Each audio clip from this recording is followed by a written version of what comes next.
Hi friends, ഏവർക്കും the കോഹിമഗിൻ്റെ വക ഓണാശംസകൾ. ഞാൻ ലിഷ. നമ്മൾ മലയാളികൾക്ക് പ്രത്യേകിച്ച് ഓണത്തിന് മാറ്റിവെക്കാൻ പറ്റാത്ത ഒന്നാണല്ലോ പായസം. ഞാൻ ഇന്ന് വന്നിരിക്കുന്നത് പായസങ്ങളുടെ രാജാവെന്നറിയപ്പെടുന്ന അടപ്രഥമൻ പായസത്തിൻ്റെ ഒരു അടിപൊളി റെസിപ്പിയുമായാണ്. താമസിപ്പിക്കുന്നില്ല, നമുക്ക് നേരെ വീഡിയോയിലേക്ക് പോകാം. ആദ്യം പായസത്തിന് വേണ്ട ഇൻഗ്രീഡിയൻസ് എന്തൊക്കെയാണെന്ന് നോക്കാം. 2 വലിയ തേങ്ങ ചിരകിയത്. തേങ്ങ എടുക്കുമ്പോൾ പച്ചത്തേങ്ങ തന്നെ എടുക്കാൻ ശ്രദ്ധിക്കണം. 450 ഗ്രാം ശർക്കര, 200 ഗ്രാം അരിയട, 1/4 കപ്പ് ഉണക്കമുന്തിരി, 2 ടേബിൾ സ്പൂൺ തേങ്ങാക്കൊത്ത് ചെറുതായി അരിഞ്ഞത്, 1/4 കപ്പ് കാഷ്നട്ട്, 2 ടേബിൾ സ്പൂൺ നെയ്യ്, 1/2 ടീസ്പൂൺ ചുക്കുപൊടി, 1/2 ടീസ്പൂൺ ഏലക്ക പൊടിച്ചത്, 1/2 ടീസ്പൂൺ ജീരകം പൊടിച്ചത്, 2 നുള്ള ഉപ്പ് എന്നിവയാണ് നമുക്ക് പായസത്തിന് ആവശ്യമായിട്ടുള്ളത്. ആദ്യം നമുക്ക് തേങ്ങയുടെ പാൽ പിഴിഞ്ഞെടുക്കണം. 1-ാം പാലും 2-ാം പാലും 3-ാം പാലും നമുക്ക് ഈ പായസത്തിന് ആവശ്യമായിട്ടുണ്ട്. 1-ാം പാലിനായി തേങ്ങയും 1.5 കപ്പ് വെള്ളവും ഒരു മിക്സിയുടെ ജാറിലിട്ട് അരച്ച് പിഴിഞ്ഞെടുക്കണം. ഏകദേശം 1.25 കപ്പ് പാൽ കിട്ടും. 2-ാം പാലിനായി 2 കപ്പ് വെള്ളം ചേർത്ത് തേങ്ങ വീണ്ടും അരച്ച് പിഴിഞ്ഞെടുക്കണം. 3-ാം പാലിനായി 2.5 കപ്പ് വെള്ളവും. നമ്മൾ എടുത്തു വെച്ചിരിക്കുന്ന ശർക്കരയിലേക്ക് 1 കപ്പ് വെള്ളം ചേർത്ത് തിളപ്പിച്ച് പാനിയാക്കി അരിച്ചെടുക്കണം. ഇനി അട വേവിച്ചെടുക്കണം. അതിനായി ഒരു വലിയ പാത്രത്തിലേക്ക് ഞാനിവിടെ ഉരുളിയാണ് എടുത്തിരിക്കുന്നത്. 2 ലിറ്റർ വെള്ളം ഒഴിച്ചു കൊടുത്ത് തിളപ്പിച്ചെടുക്കണം. നന്നായി തിളച്ചതിന് ശേഷം ഇതിലേക്ക് അടയിട്ട് കൊടുക്കാം. അടയിട്ടതിന് ശേഷം തമ്മിൽ ഒട്ടിപ്പിടിക്കാതിരിക്കാൻ ഇളക്കി കൊടുത്തുകൊണ്ടിരിക്കണം.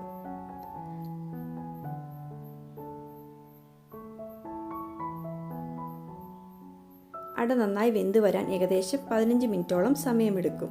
ഓരോ കമ്പനിയുടെ അടയ്ക്കനുസരിച്ച് വേവിൽ വ്യത്യാസം വരാം. നമ്മുടെ അട ഇവിടെ നന്നായി വെന്ത് വന്നിട്ടുണ്ട്. ഇനി ഇത് കോരിയെടുത്ത് പച്ചവെള്ളത്തിലേക്ക് ഇട്ട് 2-3 പ്രാവശ്യം വെള്ളം മാറ്റി കഴുകിയെടുക്കണം. ഇപ്പോൾ നമ്മുടെ ഇൻഗ്രീഡിയൻസ് എല്ലാം റെഡി ആയിട്ടുണ്ട്. നമുക്കിനി പായസം ഉണ്ടാക്കാം.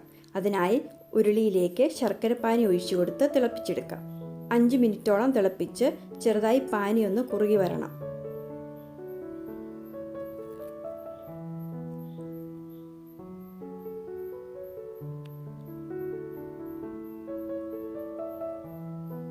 ഇനി ഇതിലേക്ക് നമ്മൾ കഴുകി വാരി വെച്ച അട ചേർത്ത് കൊടുക്കാം.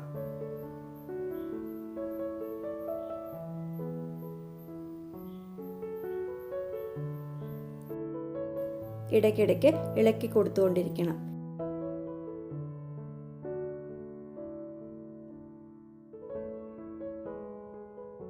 ഇങ്ങനെ 10 മിനിറ്റോളം വേവിച്ച ശേഷം ഇതിലേക്ക് പിഴിഞ്ഞു വെച്ചിരിക്കുന്ന 3-ാം പാൽ ചേർത്ത് കൊടുക്കാം. ഹൈ ഫ്ലെയിമിൽ 10 മിനിറ്റോളം ഇടയ്ക്കിടയ്ക്ക് ഇളക്കി കൊടുത്ത് കുക്ക് ചെയ്യണം.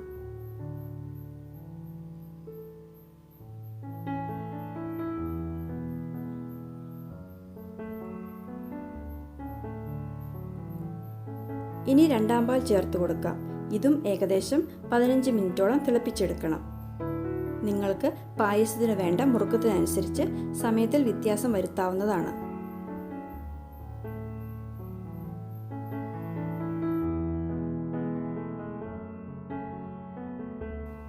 ഇത് വറ്റി വരുന്ന സമയം കൊണ്ട് കാഷ്നട്ടും കിസ്മിസും തേങ്ങാക്കൊത്തും നെയ്യിൽ വറുത്തെടുക്കാം. ഇതിനിടയിൽ പായസം ഇടയ്ക്ക് ഇളക്കി കൊടുക്കാൻ മറക്കരുത്.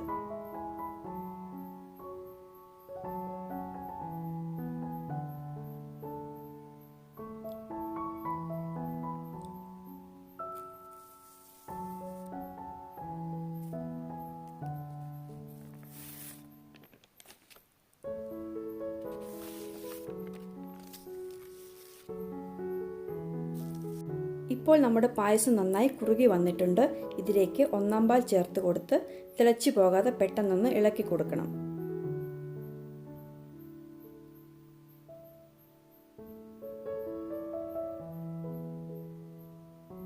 ഉടൻ തന്നെ ഇതിലേക്ക് നെയ്യ് ചേർത്ത് കൊടുക്കാം.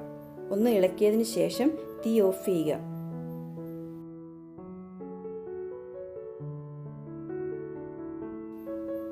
എന്നിട്ട് ചുക്കുപൊടി, ജീരകപ്പൊടി,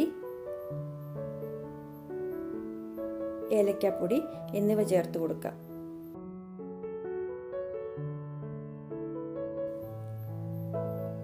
ഉപ്പും കൂടി ചേർത്തൊന്ന് മിക്സ് ചെയ്തെടുക്കണം.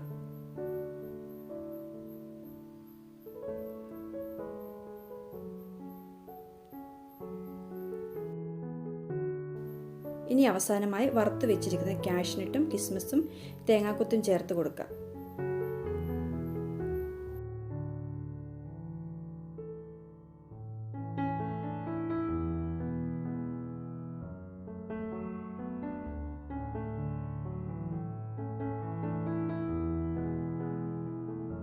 നമ്മുടെ അടപ്രഥമൻ പായസം ഇവിടെ റെഡി ആയിട്ടുണ്ട്.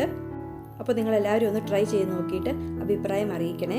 ഈ റെസിപ്പി നിങ്ങൾക്ക് ഇഷ്ടപ്പെട്ടെങ്കിൽ ലൈക്ക് ചെയ്യാനും ഷെയർ ചെയ്യാനും സബ്സ്ക്രൈബ് ചെയ്തിട്ടില്ലാതെ സബ്സ്ക്രൈബ് ചെയ്യാനും മറക്കല്ലേ. നമുക്കിനി മറ്റൊരു നല്ല റെസിപ്പിയുമായി വീണ്ടും കാണാം. Thank you.